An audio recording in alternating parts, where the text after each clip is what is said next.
Well,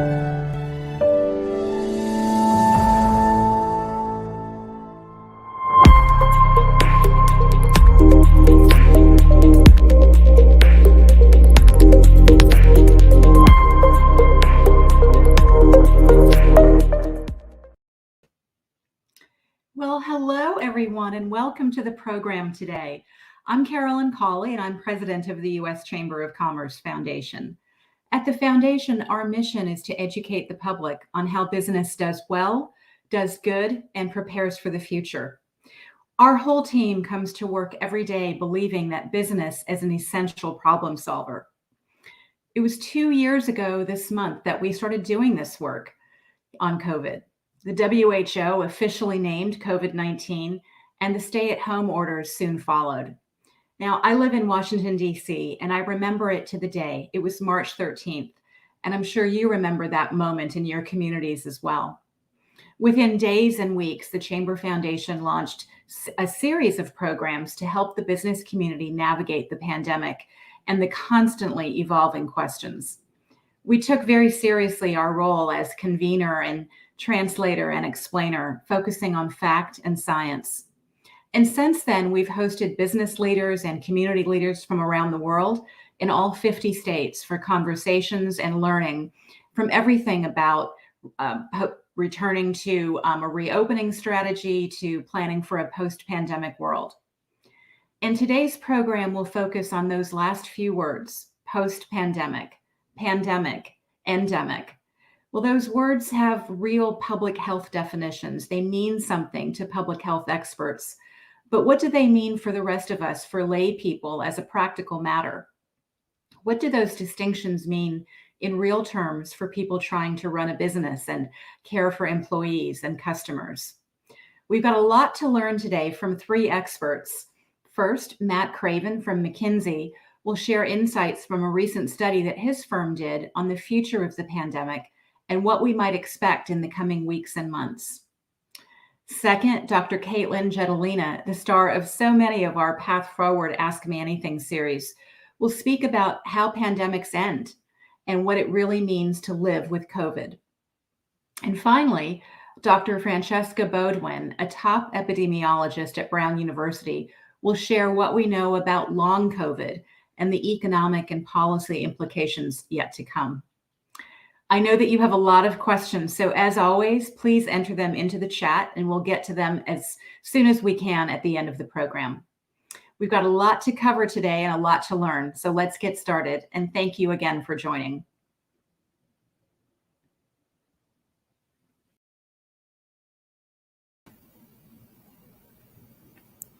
Thanks so much. Great to be here with you today. My name is Matt Craven. I'm a physician by training, now partner with McKinsey's public health team. I lead our pandemic preparedness and response service line. I've worked on infectious diseases for most of the last 20 years. And for the last 2 years, have been a leader of McKinsey's response to COVID-19. My colleagues and I have been publishing fairly regularly an update called When Will the COVID-19 Pandemic End? We've been publishing this for the last 18 months or so, with updates every few months. We have one coming in the next few days that I imagine we can make available to the group when it comes out later this week. What I'm going to be sharing today is a preview of the content from that update. 3 big points I'm going to talk about. The first is the relatively optimistic future that we see for the country, for the economy, for the rest of this year under Omicron as the dominant variant. It's a big if Omicron remains the predominant variant in the United States. The second is some scenarios around what a future variant could look like. What could upend those plans? What might happen next there? And then thirdly, to share some definitions of endemicity. As we heard in the opening, it is a term that's been much discussed. But what does that look like in practice? What does that mean for you as employers, for all of us as people living in a society? I wonder if we could pull up the slides, please, to whoever's controlling that. Before we get to those points, though, I think helpful on the next slide to just reorient ourselves to what we're dealing with, what we've been facing. This is a chart we adapted from something that was originally in the Times, comparing COVID-19 to a range of other well-known infectious diseases. The horizontal axis shows the relative infectivity, how transmissible the various pathogens are. The vertical axis shows how fatal a case is. And so the worst possible disease would be at the top right, incredibly transmissible and highly lethal. The kind of peach color near the bottom left is showing the ancestral variant, original COVID-19 as we experienced it 2 years ago. Still a moderately infectious disease with a moderate severity, a moderate case fatality ratio, of course, enough to cause significant disruption as we all experienced. We've then, on a roughly 6-month cadence, experienced new globally dominant variants, which have come to be called Alpha, Delta, and then Omicron. There was also a Beta and a Gamma, though they were more regionally significant than kind of becoming globally dominant. In each case, those variants stepped up in their transmissibility. So it went from being a fairly transmissible infectious disease to, in the case of Omicron, amongst the most infectious diseases of humans that we know about. You can go a bit further to the right with measles, but this is really on the upper ends in terms of how transmissible it is. We all saw that it was less than 3 months ago that Omicron came to our attention around Thanksgiving. In that time, it has spread around the world, and we now have this feeling that the peak is behind us. The correct feeling that the peak is behind us. It really moved through the country with tremendous speed. We've seen fluctuations in the severity, and that average severity really does matter for the severity of the overall waves. Alpha was pretty similar to wild type. Delta, on average, was a bit more severe for those infected, and then Omicron has been a step down, and that step down is really important, as I'll talk about in the future variants section. Last point here, which the chart doesn't fully capture, is around evasion of prior immunity. To what extent does immunity from a previous variant of COVID kind of count for new variants? Omicron was pretty unforgiving of anyone who wasn't up-to-date vaccinated, meaning 3 doses. Didn't pay much attention to prior infections with other variants. It viewed us as kind of a blank slate. As a population, which is part of the reason it was able to spread so quickly. Next slide, please. So turning to look forward at the rest of the year, this is a chart showing hospitalizations in the United States over time, over the full course of the pandemic, and then looking forward over the course of the rest of this year. The yellow line is what's actually happened with kind of the most recent Omicron-driven wave in the center right of the chart. The colored lines on the right are different scenarios, varying a few different parameters in our model, looking at what happens from here.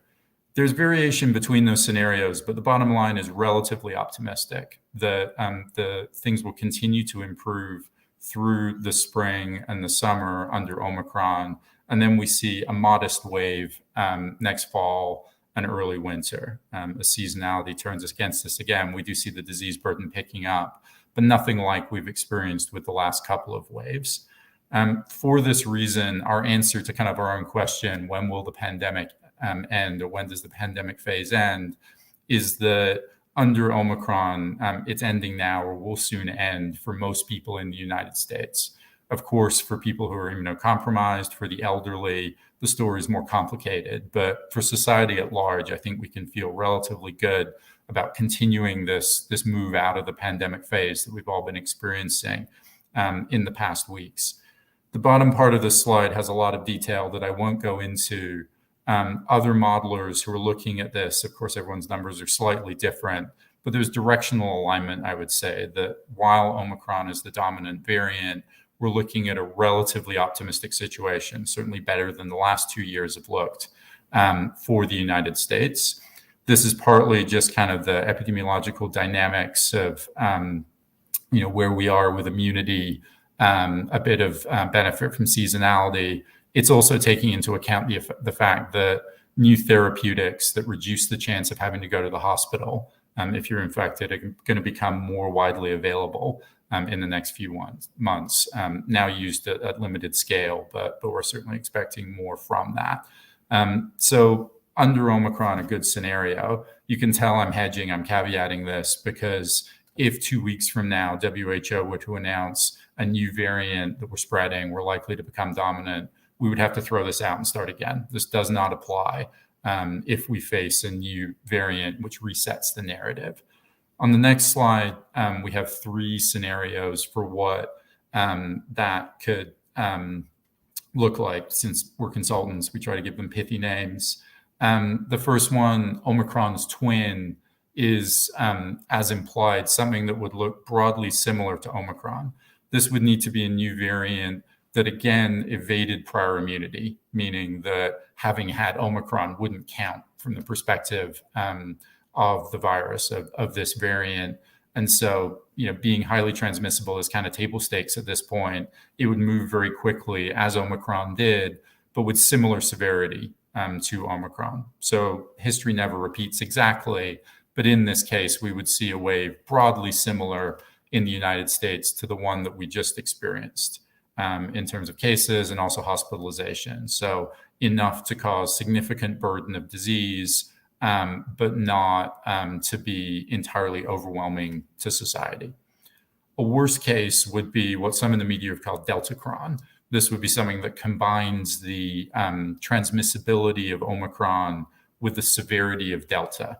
This could happen if a future variant if vaccines prove to be less effective in preventing severe disease. It could be due to an inherent characteristic of a future variant. But in this case, we would see higher average severity.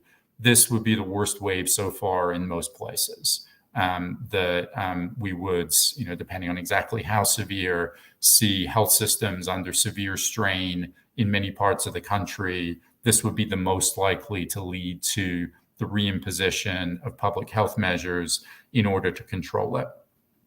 The third case we have here, termed Mildercron, is a continuation of the journey towards milder disease. That we dodged the bullet with Omicron, right? That if you think back to Thanksgiving, we knew that a new variant was coming. We didn't yet know that it was milder on average. If it had turned out to be as severe as Delta, we'd been in this middle row scenario. It would have been a lot worse than the December and January that we ended up experiencing.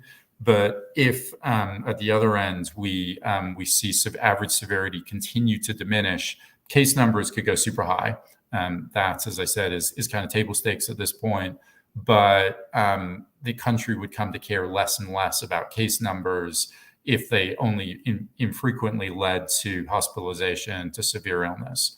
And so, of course, for some, it would mean severe disease. But on the scale of society, this will probably be less disruptive and might be managed as part of an endemic disease. These aren't the only scenarios that are possible, but we do think these are 3 archetypes that are helpful to consider in thinking about what could happen. They're also not all equally likely. There's division in the field about whether some experts believe that the pressure of evolution will tend to be towards milder disease. And so the Mildercron is more likely than the Deltacron. On the other hand, we did see that the Delta variant, when it emerged a year ago, was a step up in severity. So we do know that evolution can move in that direction. We don't know exactly how things would go. The other thing we don't know is when this is going to happen. It could be never. It could be that Omicron is the last significant variant. But as I said, we've been on this kind of roughly 6-month cadence of new variants. It would be, I think, foolish to assume that we're done, not to plan for the possibility of one of these coming. And so we do just need to wait and see, do these things come in 2 weeks? Do they come in 6 months? Is it next year? Or, is Omicron really kind of the terminal variant as far as we're concerned? Next slide, please. The last point I'll make, and this may be a bit of a lead in to the next speaker, is just around definitions of endemicity. We've all seen the word in the media. The standard definition is the one in the middle here, epidemiological endemicity. This happens for any disease, not just COVID, when it's occurring at a predictable level that is broadly considered something that society can live with. we are all, I think, aware that every time we get in the car, we carry some risk that we're going to be in a car accident. We could be injured or killed. And yet most of us get in a car most days. We're comfortable living with that risk. Flu would be is another off-cited example of something whose risk we were comfortable with. We knew it wasn't zero, but we lived with it before COVID came along. I would argue that we're well on the road to this, but not quite there yet in terms of where we are as a society as a whole. On the left, I see the time call. I will wrap quickly. Individual endemicity based on individual behavior. To what extent are people changing their personal behavior based on the disease burden that they're seeing? That's diminishing. Another way of saying that is we're getting tired of COVID and we're not modifying our behavior. And then on the right, economic endemicity, the sum of those individual behaviors and the working through of the stickiness in the economy around supply chain disruption and labor market distortions, for example. This is roughly the order that we expect to see them in. Individual, we're already well on the way. Epidemiological soon, and then economic kind of coming last. Thank you.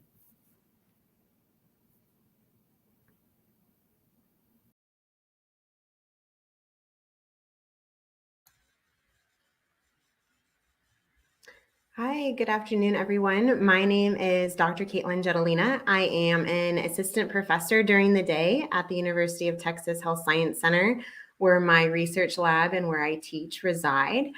During the night, during my night job, I write a newsletter about COVID-19 called Your Local Epidemiologist. That's reached 166 million people in 24 months. And so I was invited here to talk about the next stage of this COVID-19 pandemic and if it is an endemic. I want to preface by saying we usually teach in academics a 16-week course on endemics. And so I'm going to try and pack it into a 10-minute presentation. So I hope you can buckle up. So if we could share my slides, that would be great. So my presentation's really just what endemic means, where we are, and what the future may look like. And I think before we jump into that, it's really important to recognize where we're at right now. We are thankfully well past our peak and cases continue to nosedive. They are descending as quickly as Omicron ascended. And so thankfully, hospitalizations also continue to descend because they lag cases. And so we've seen these decreases in hospital and ICU admissions as well. Deaths lag hospitalizations, so these too have started to decrease. Unfortunately, though, death rates are incredibly high right now still. We're losing about 2,000 Americans per day to a vaccine-preventable disease. So together, many of us are taking very deep breaths and looking forward to the future. And so naturally, many people are asking this next question, is this the end? And so in order to know if this is the end, it's helpful to look at how other pandemics ended.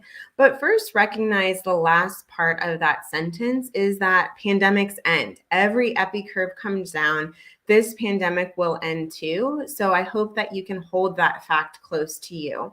However, pandemic ends look and feel very different depending on the time period, the global response, individual level response, and even the virus itself. Broadly, I think pandemic ends can be placed into three different categories. The first one is fading away. There's several viruses that just went away. SARS was an example. After a short 1.5 years after SARS was introduced in Asia, the pandemic ended. And it was largely stopped because of an effective global public health response, testing, isolating, quarantining, restricting travel.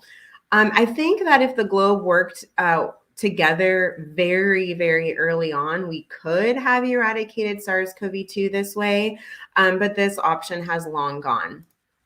The second bucket of how pandemics end is that we've vaccinated our way out. For example, polio, in 1955, we had a 90% effective vaccine that was introduced. And so then by the end of the 1970s, polio was eradicated in the United States. Smallpox is also a textbook example of eradicating a virus through vaccination. This takes time, though, and a ton of global teamwork. Now, if the globe works together, we could possibly eradicate SARS-CoV-2 with vaccines, although now that we have numerous animal reservoirs, this is close to impossible. So that leads us to our third bucket of how pandemics end, and that's endemic. Other pandemics have ended by going into an endemic state, like the 1918 flu. Over time, the virus attenuated. It became less severe. And today, we still have the same descendant strains of the 1918 flu floating around every winter. Now, the vast majority of scientists think that this is the future of SARS-CoV-2, and I very much agree. However, there are a number of misconceptions on what endemic means, making it, I think, one of the most misused words of the pandemic after herd immunity. So what does endemic mean? Just because endemic contains the end, it doesn't mean it's the end. It doesn't mean this is game over. It doesn't mean we'll have 0 cases. It doesn't mean we'll have a flat horizontal line here on out. Instead, endemic means a steady state, static, really no huge unpredictable waves, no statewide crises, no calls for help from physicians on the front line. It's constantly present with relatively low spread. Importantly, endemic does not mean no suffering.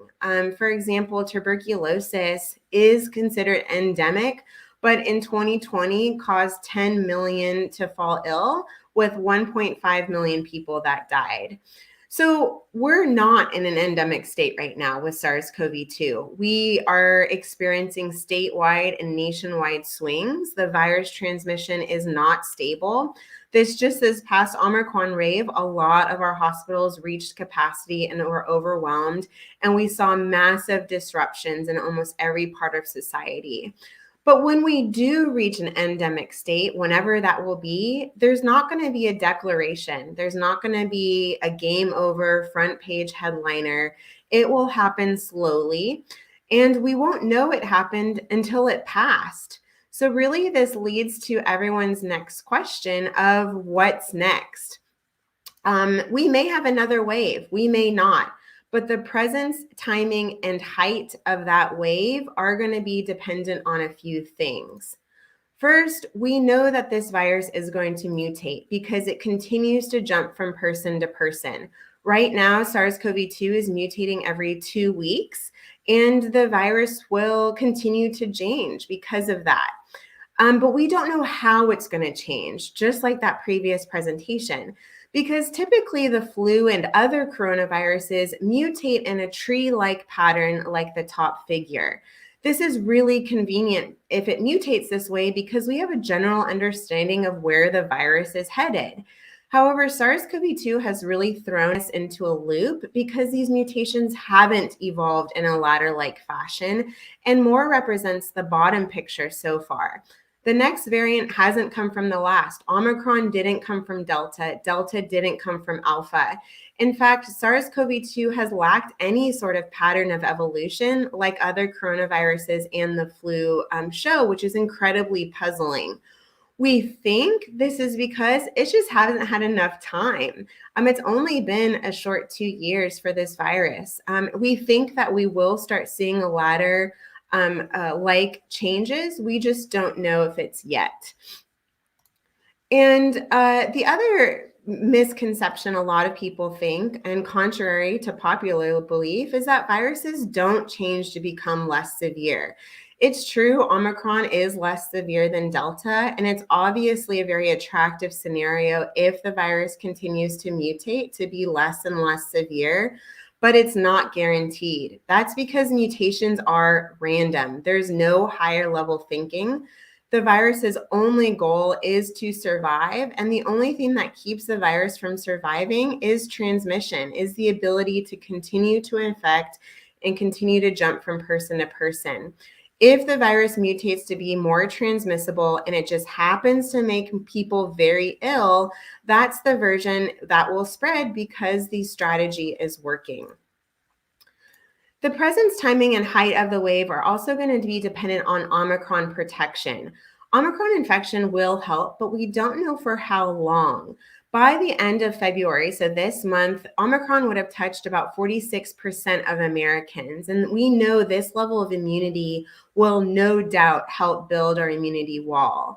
But Omicron induces a very different disease pathway than other variants. So the timing and the height of the next wave is partially dependent on the durability and strength of Omicron-induced immunity. How many people will actually mount strong protection, and how long will that immunity last? We actually got our first glimpse of this answer this week. A study in South Africa found that those that were unvaccinated and infected with Omicron only had immunity to Omicron, not other variants of concern.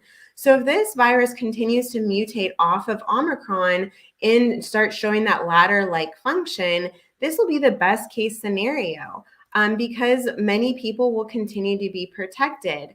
But if this virus mutates completely randomly, so like Omicron did after Delta, then we may be in for a big wave because that immunity may not work. The other presence, timing, and height of the wave will be dependent on if we band together for a global response. What happens in South Africa, the UK, Colombia, China impacts us here in the United States. Our priority needs not to be only national domination of the virus, but also global domination. And the best way to do that is to get vaccines to people who need them, which is the unvaccinated. This is about 3 billion people right now, which this figure shows is unevenly distributed across the world. So that leads us to our next question, right? So the next wave is going to be dependent on infection-induced immunity, how this virus mutates, and how we respond as a global community. But to some degree, it doesn't really matter because we can and should prepare. How do we do that?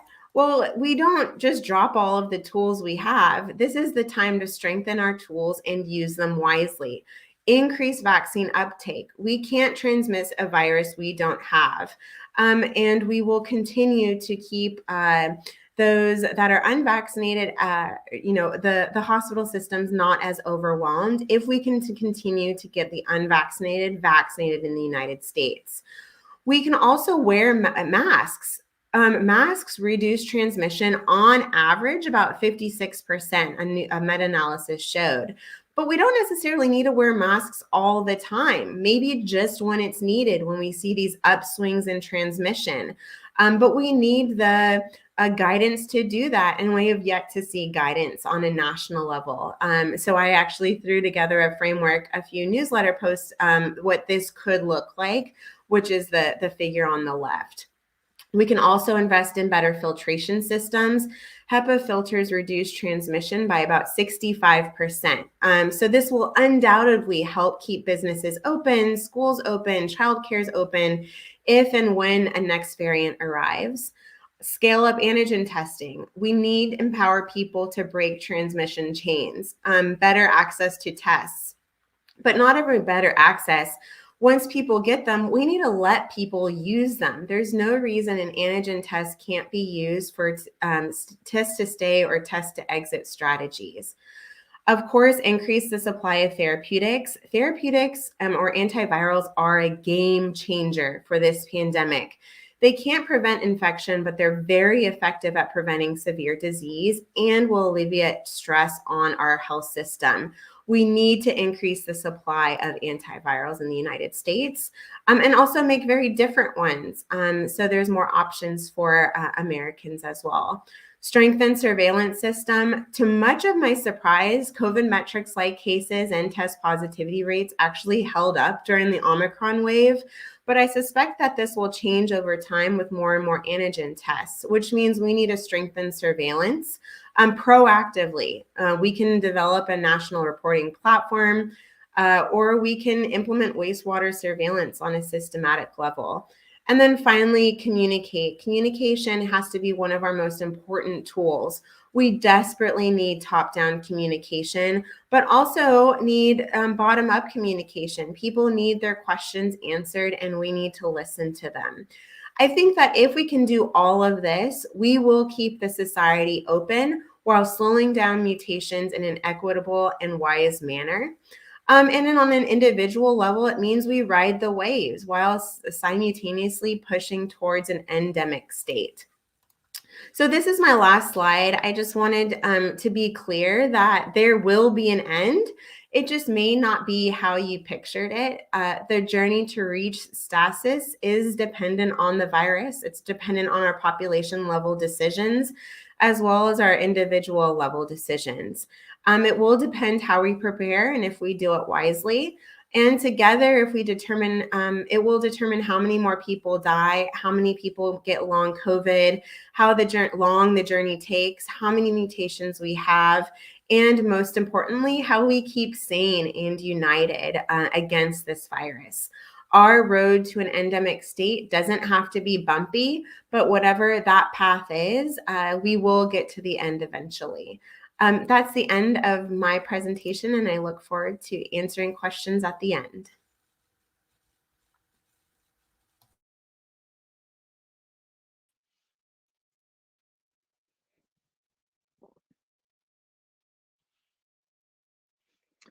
Hi, good afternoon. My name is Francesca Bodwin. I am a physician and the chair of epidemiology at Brown University, and I am also part of the leadership team for Brown University's Long COVID initiative. And I'm here today to talk to you about long COVID. We just heard from our past two speakers about the potential end of the pandemic. And unfortunately for some, the pandemic endures on through long COVID. And I'm going to talk to you today about what we know and what we don't know thus far about long COVID. So if we can pull up the slides, that would be great. The long COVID initiative that I just mentioned is funded by the Hassenfeld Family Initiative. I'll talk briefly later in the presentation about the long COVID initiative and how that might help guide practice and policy. And this is the rest of our leadership team for the long COVID initiative, and some faces you might recognize, Dean Ashish Jha and Megan Raoney, and also my colleague Laura Chambers. So long COVID, this may sound like a familiar term. Sometimes we also call this long haul syndrome. It is also called post-COVID-19 condition. And there's not uniform agreement about what this is. The World Health Organization defines it as persistent symptoms lasting 3 months or longer from the onset of a probable or confirmed case of COVID-19. And the symptoms beginning within 3 months and lasting for 2 months or longer, and where there isn't an alternate diagnosis. Commonly, the symptoms that people have are fatigue, shortness of breath, cognitive dysfunction, pain, anxiety, depression, poor sleep. But we know from talking to patients that these symptoms are very variable and that the course is variable. Symptoms can fluctuate over time. People can appear to recover and the symptoms can relapse. And we know this has a lot of individual burden, but also high stakes for the economy and the workforce. We'll talk a little bit about that. We are still trying to figure out why this happens.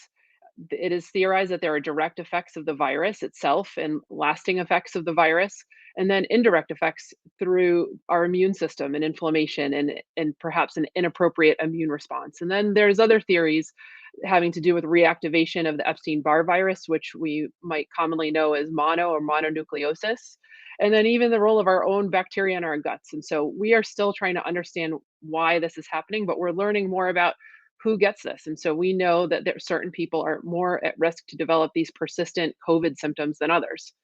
And number one at the list of risk factors is vaccination status.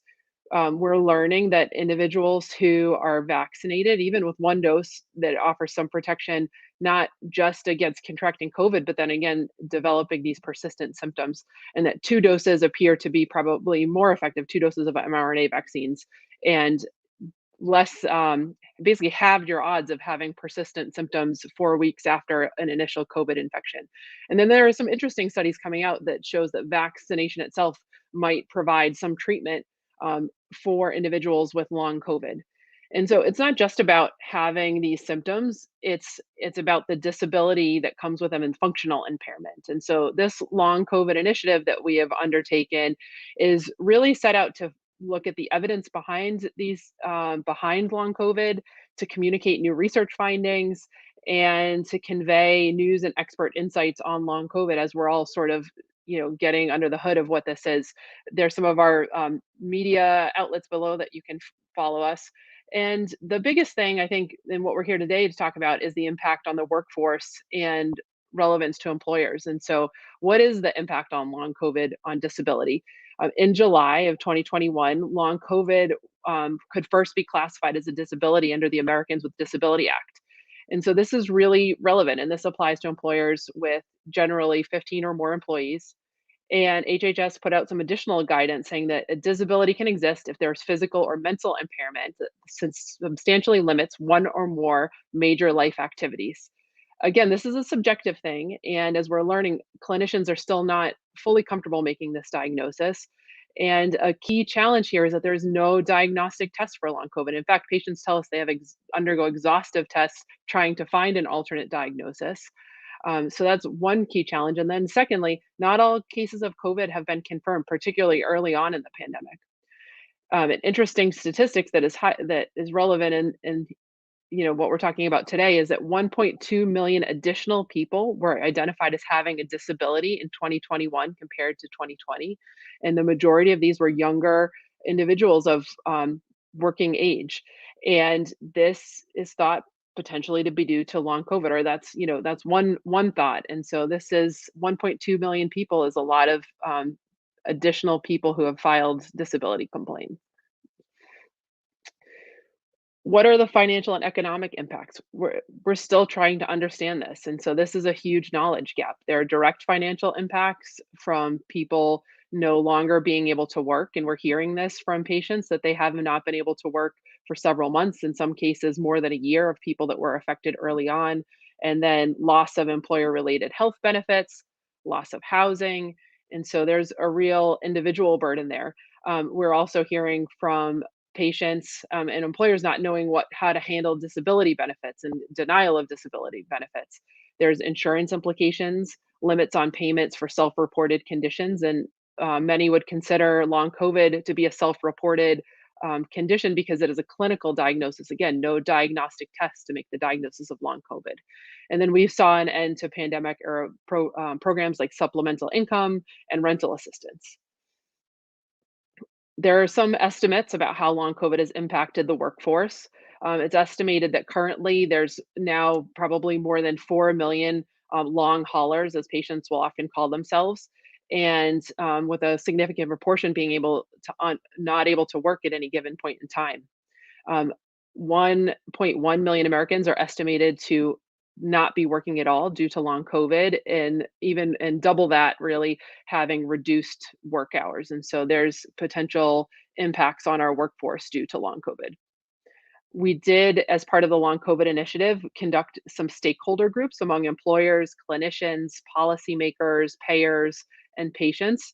And I'd like to share some of those with you because I think it provides good food for thought as we're still trying to think about the best way to approach long COVID, both at the individual level, but then also a societal and economic level. We heard from patients that, as I'd mentioned, many are missing work for months to more than a year. People feel dismissed by the medical community. Many patients are told that they have anxiety or depression that's from the pandemic and that it's, quote, all in their head. We know there's a lack of research, but we're also hearing from patients that people want to feel normal and they want to return to work. And so we need to be thinking about how to put those supports in place at a societal level, at the level of the employer, to be able to have people return to work because they want to.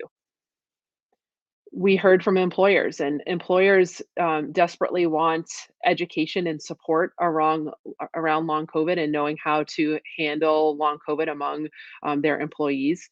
We heard from employers that there was a lot of focus on and attention, and there still is, on testing and vaccination, and rightly so.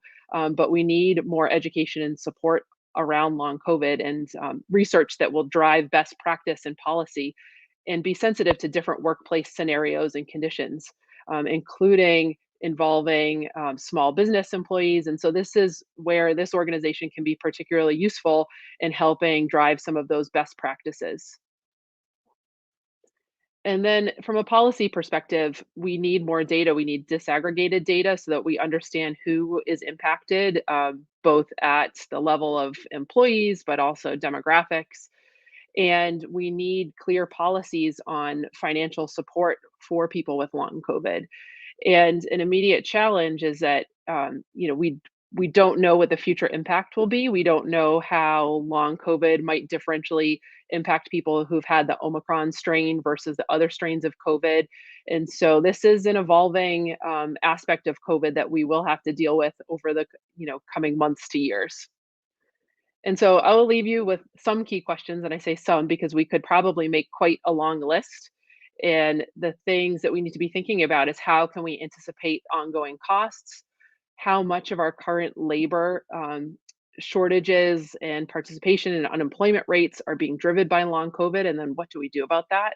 And what resources can we put in place to help treat and support both employees and employers with who are dealing with issues related to long COVID?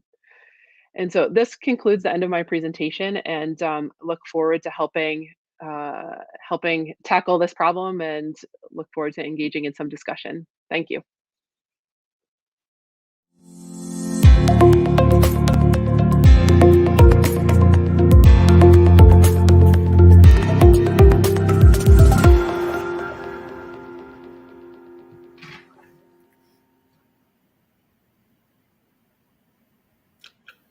Well, that was 3 really fascinating presentations. Thanks for that. We're getting lots of questions from the audience. Francesca, I'm actually going to go to your list of questions there at the end and I'm not really good at math, so I apologize. But when I added up the numbers on the slide there, it looked like you were talking about 6 million workers potentially impacted when you looked at like who was out of work, who was cutting back hours. Is that accurate, or is there overlap? Still a moving target, and I think overall we're looking probably at the 4 to 5 million range of workers that are being impacted by long COVID. But there are estimates coming from epidemiologic studies that say that, and some studies report that as many as 50% of people who have contracted COVID have persistent symptoms. And so there's a gradient, and we're still learning about the clinical diagnosis. But when we're talking about long COVID, we're not just talking about persistent symptoms. We're talking about persistent symptoms that impact either your mental or physical functioning. And on that order, probably in the range of 4 to 5 million. And I expect that number is going to grow. So your first question was about cost. As we think about 4 to 5 million people, I mean, I can tell you that the number one question that we get from business leaders on a daily basis is how do we hire more people? There's a huge talent crisis right now. Is this contributing, do you think, to some of the workforce shortages that we're seeing in the country? And is this going to get any better anytime soon? I don't think that it would be fair, based on what we know at this point, to blame all of our workforce shortage on long COVID. But I think that we have to consider that this may be playing a role, and that after people have become ill with COVID, it's taking people a long time to get back on their feet. And for a portion of people, it's taking them months, or at this point, we're talking about more than a year. And so it is realistic to think that long COVID may be a contributor to workforce shortages. Well, thanks for that.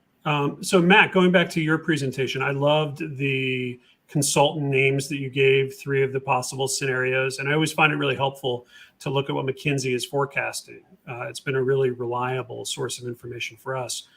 Going back to your slide where you talked about milder cron and delta cron, what can the folks in this audience do to increase the likelihood of a milder cron and reduce the risk of delta cron? Unfortunately, very little. We're at the mercy of evolution in terms of what comes next.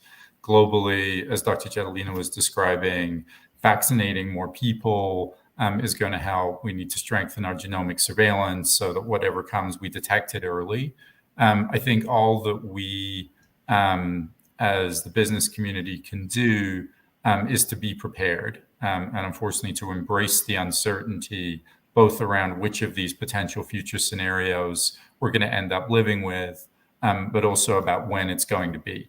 And so I think that does mean some parallel processing, that embracing the relatively good epidemiological news of the last month, hoping and perhaps even expecting that that is going to continue going forward, that we can look forward to a better year in 2022 than the last two, but also not forgetting the things that we've learned in over the last 24 months, recognizing that we may need to go back to wearing masks some of the time or in some circumstances, recognizing that testing may become a bigger part of our lives, that there may be periods again when more employees are out sick from work, and kind of parallel processing on that planning. I wish I had a more satisfying answer that if you do this, it's going to be Maldacron, but that's just not the case.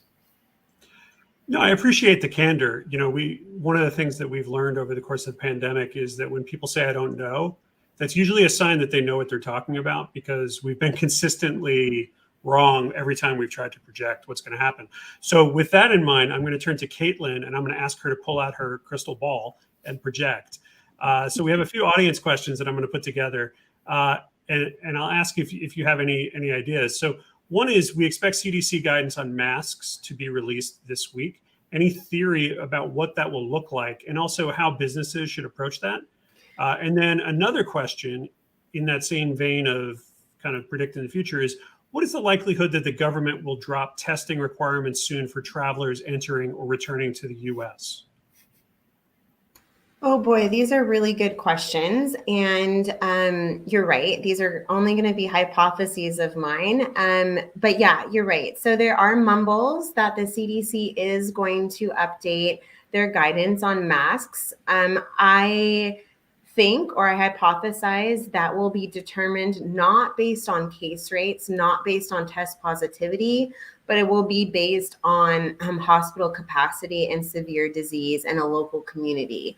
I think you're going to hear a lot of debate on whether that's a good decision or not. There are pros and cons of using hospital capacity to put on masks or not. I think I am in the camp that I would be a little hesitant in using that as a metric, because hospitalizations lag cases about 3 to 4 weeks. So if hospitalizations start increasing exponentially, it's a little too late to use primary prevention methods to help stop transmission until things get too bad. But we'll see. CDC may surprise us as well and do something completely different. And so I think a lot of us are really holding our breath to see where that goes. I think the next question was about masks and travelers. This will be extremely interesting to follow. This is definitely dependent on the FAA. And I would be very surprised if they took off masks in the airplanes, at least in the United States. I would not agree that it is the time to do that right now. We need to work to get transmission as low as possible and keep it there so this thing stops mutating so quickly. But again, I may be surprised with their final decision.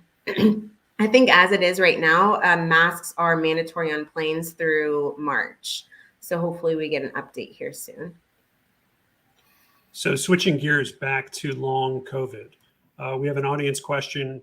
Are employers experiencing a lot of staff absenteeism or attrition due to long COVID?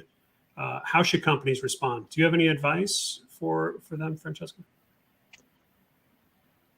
This is where we're still learning around the best practices. I think it's really important for people who are experiencing long COVID symptoms to see a provider who is familiar with long COVID. In larger metropolitan areas, there are long COVID or long haul clinics being set up. And so I think making sure that people have the right support they need. But this is an area that's evolving and where we need to do a better job as public health, healthcare providers, policymakers to provide guidance. And so unfortunately, we don't have the answer to that yet, but I hope that we will be able to give employers better guidance around long COVID in the coming months. So we've also gotten some questions about Omicron BA2. This has gotten quite a bit of attention in the news, and I'd actually like to ask Matt, can you weigh in, as you developed the forecasts, what factor did BA2 play? And I know the WHO and other health agencies are monitoring it as a variant of concern. Is there cause for concern with this, or is this just more of the same with Omicron? Yeah, so BA2, for those who've not been following as closely, is a subvariant of Omicron. Think of it as like a subtype within that family. It reinforces, I think, the point that a couple of us made, that this virus is always mutating, that is going to continue. The question is whether it lands on stable combinations that give it an advantage and enable new forms to become dominant. BA2 is included in our modeling and the projections that I showed a bit earlier. It is even more infectious than kind of BA1, than original Omicron, if you like. I don't think it radically changes the story. The severity, based on the data that I've seen, does not appear to be different on average. It's just a kind of even more so in terms of ability to move very quickly as a variant. It serves as that reminder that we may well not be done here, that there may be others coming with important new characteristics. But BA2 itself, I don't think significantly changes this narrative that we're on a downslope. Things are likely to look better rather than worse under Omicron, including BA2, for much of the rest of this year. Francesca, are masks going? Is another audience question.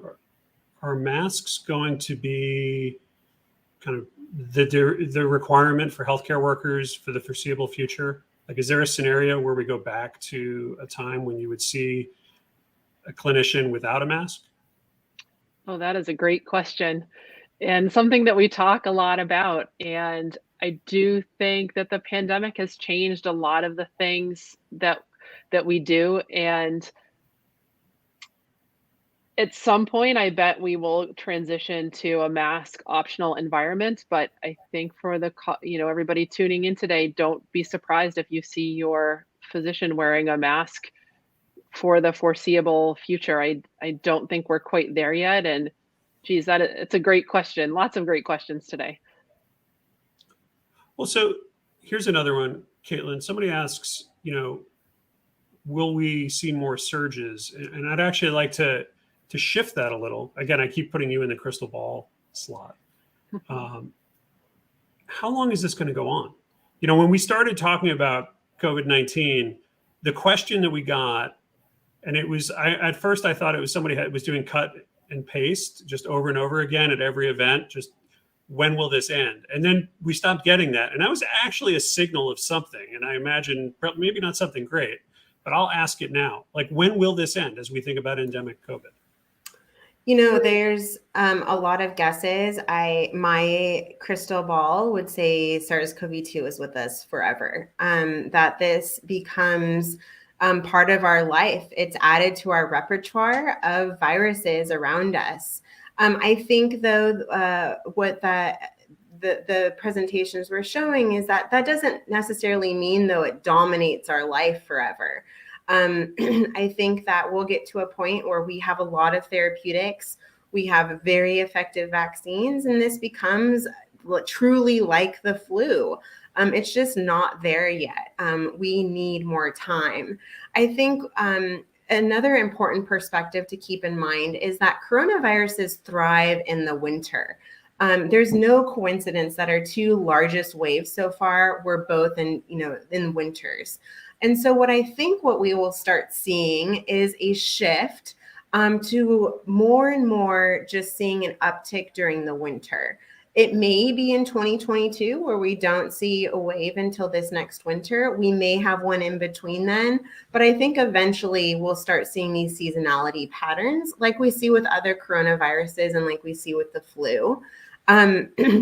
But in order to get there, we just need to get this thing under control, and it's not under control right now on a global level.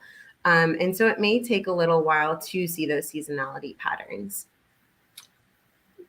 So Matt, let's talk about control. I was able to like lean in and read your tiny, tiny little footnotes on that screen, because I always find the most interesting stuff in the footnotes.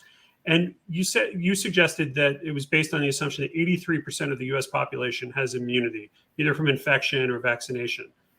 If that's true, tell the people in the audience why it's still important for folks to go out and get vaccinated, and why it's important for them to encourage their workers to do so.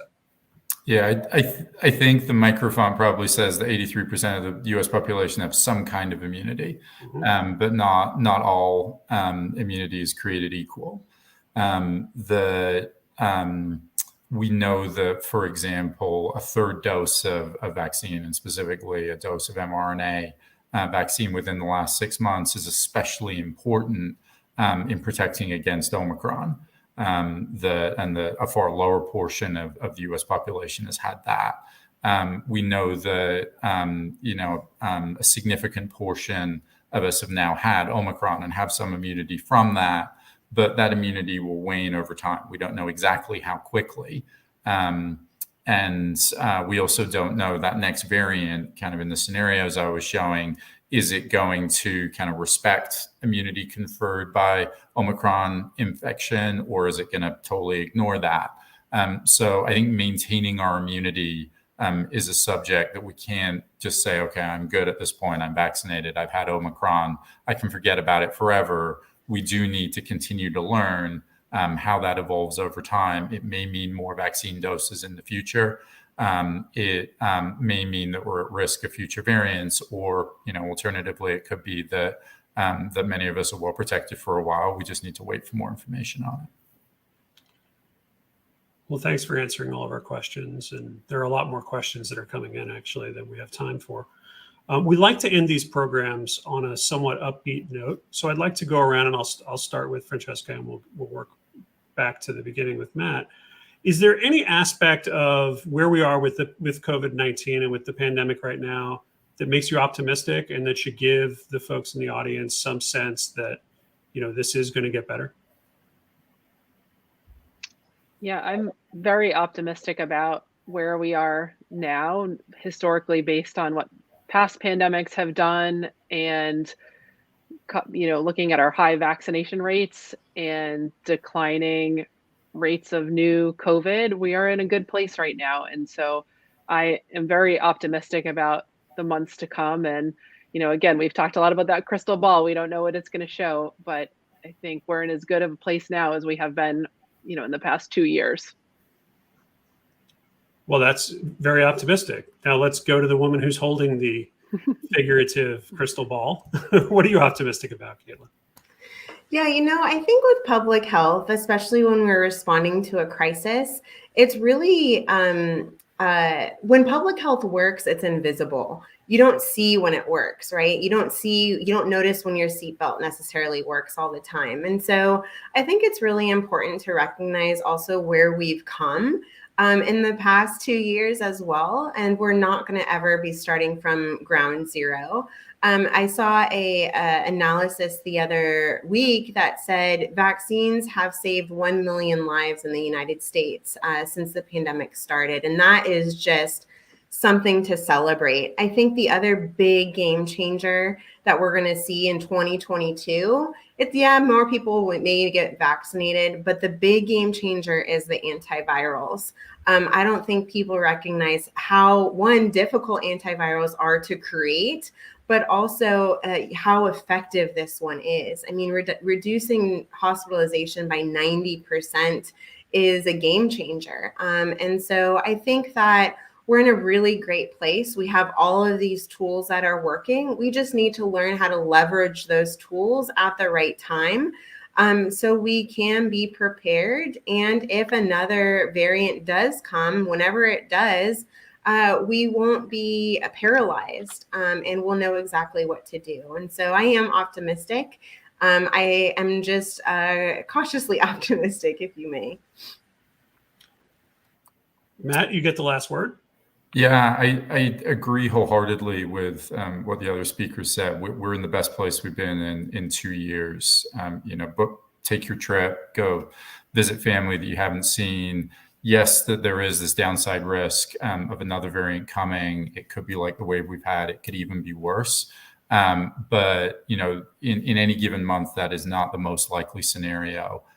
We do have new tools. We are going to be better prepared. So it's not that we can forget about COVID-19, but this feeling that we're in a pandemic, we're in an exceptional situation, I think is going to keep going away.